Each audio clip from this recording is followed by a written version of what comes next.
So yun, what's up mga kabulaga, no? Ayan, isang magandang hapon na naman ulit sa inyong lahat mga kabulaga. And syempre, welcome back ulit dito sa YouTube channel ko.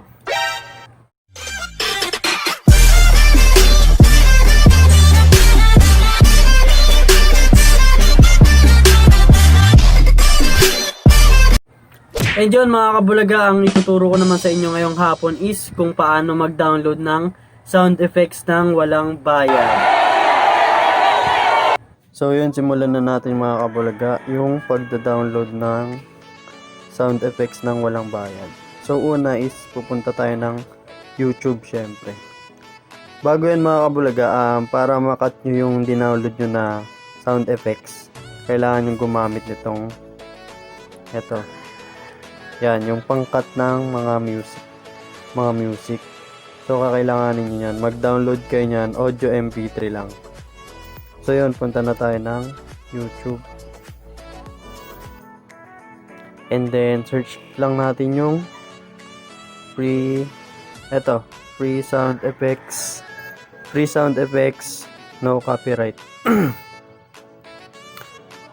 Yan. So click natin yan. So ayan siya mga kabulaga. And then click nyo lang tong share na nakikita nyo, ayan. So click natin, tapos copy link, click natin copy link, and then back tayo, tapos punta kayo ng browser, yan. Tapos search nyo dyan is YouTube MP3 converter. Ayan. So, click nyo yung check. Yan. Tapos, yan. Mapupunta kayo dito mga kabulaga. So, click nyo lang tong una. Ayan. Click natin. And then, yan. Ito yung lalabas mga kabulaga. O, nakikita nyo yan.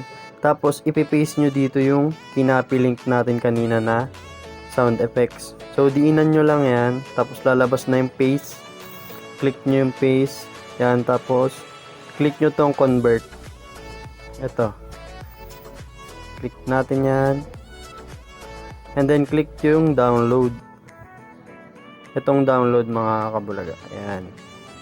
So, click download. And then wait lang natin.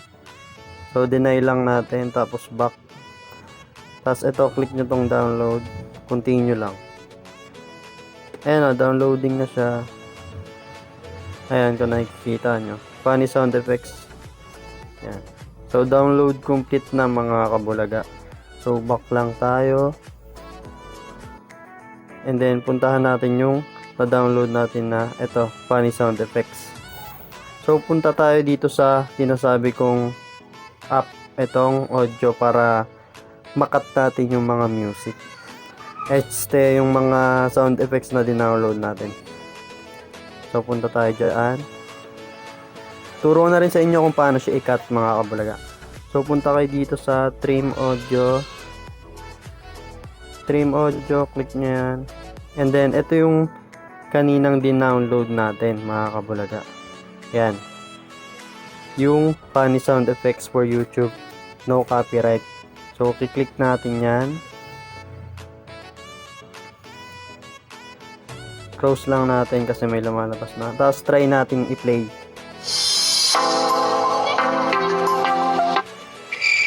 Ayan. Yan yung kaninang dinownload natin mga kabulaga. So, paano natin siya i-cut? Ganito lang. Napaka-basic lang. So, pag i-zoom nyo, click nyo lang to. Ito. Click nyo to mga kabulaga kapag i-zoom. Kapag zoom out, ito naman. Zoom in, ayan. Tapos, yan. Click lang natin yan. Kung naririnig nyo, ayan. Tapos, click nyo tong trim sa itaas. Tong trim sa itaas, ayan. Click nyo yan. Para makat siya. So, click. Tapos, edit nyo yung name niya kung anong pangalan. Kunwari, number 1. Lagyan nyo na number para madali nyo siyang mahanap. Kunwari, number 1. Tapos, lagay nyo crickets sound. Ayan. Tapos, click nyo lang tong okay mga kabulaga. Ayan. Tapos, masasave na siya. So, click natin okay. Ayan. Tapos, try natin i-play. Close lang. So, ayan na siya. Na-save na natin. Kung narinig mo. And then, isa pa. Try ulit natin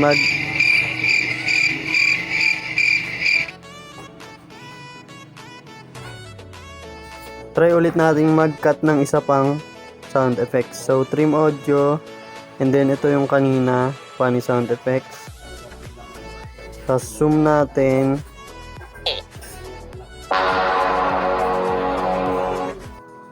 Zoom lang natin para matama natin kung sakto na ba siya. Ayan. So, kunwari, trim natin. Trim ulit. Tapos, lalagayan ulit natin siya ng pangalan. Pangalan. So, kunwari, number 2 kasi pangalawa na siya. Tapos, lagay nyo yung oi sound na narinig nyo. Oi sound. Tapos, click OK. And then, ayan na. Tapos, kapag gusto nyo pang mag-cut, click nyo lang tong home.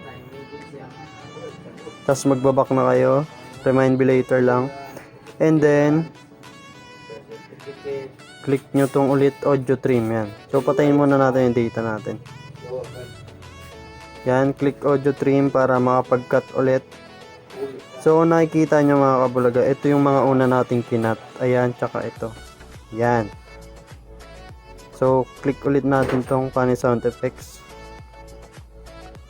Tapos, close lang natin and then, zoom pag magkakat ulit.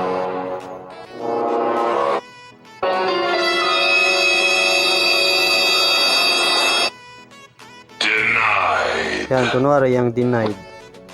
Zoom nyo lang yan, tapos itapat nyo lang ng ganyan. Yan. And then, click ulit yung trim sa itaas. Tapos, lagyan nyo ng name. Yan.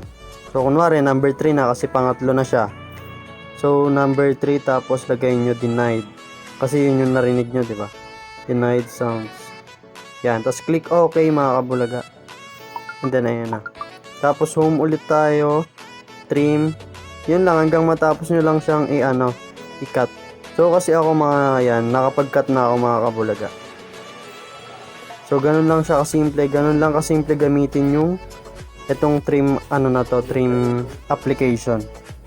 So, punta naman tayo sa KineMaster. Tapos, try nating ilagay yung nakat natin na sound effects. So, click natin to. And then, yan yung mga dating ginagawa natin. Tapos, punta lang kayo sa media. Tapos, ito. Try nating lagay yung kinat nating sound effect. So, audio. Tapos, ayan, makikita nyo. Yung, hindi pala yan. Ito. Yung crickets kanina na, ayan, yung kaninang kinat natin na sound. Yan. So, lalagay natin yan. Click nyo lang yan. And then, yan. Click nyo tong click nyo tong plus na to mga kabulaga. Ayan. Para ma-add siya. So, click yan. Tapos, check nyo lang mga kabulaga. Ayan na. Nalagay na natin siya sa ibaba. Ayan na. Yan. Tapos, play nyo lang. So, yun. What's up mga kabulaga? Kung narinig nyo yun. Shit na back. Yan, kung narinig niyo yan mga kabulaga, play natin. Ayan. Ayan na yung nilagay nating sound effects, yung kinat natin kanina sa audio trim natin. So, ganun lang ka-basic mga kabulaga. So, yun. Ganun lang siya kasimple mga kabulaga. Ayan. At kung may natulong ulit ako sa inyo, kung may na-share ako sa video na to mga kabulaga, huwag niyong kakalimutang mag-like, share, and syempre mag-subscribe dito sa YouTube channel ko. At huwag mong kakalimutang i-click yung notification bell kabulaga para updated ka sa mga tutorials pa na i-upload ko dito sa YouTube channel ko. And yun, hanggang dito na lang mga kabulaga at sana may naitulong na naman tong isang video na to sa inyo mga kabulaga. Paalam.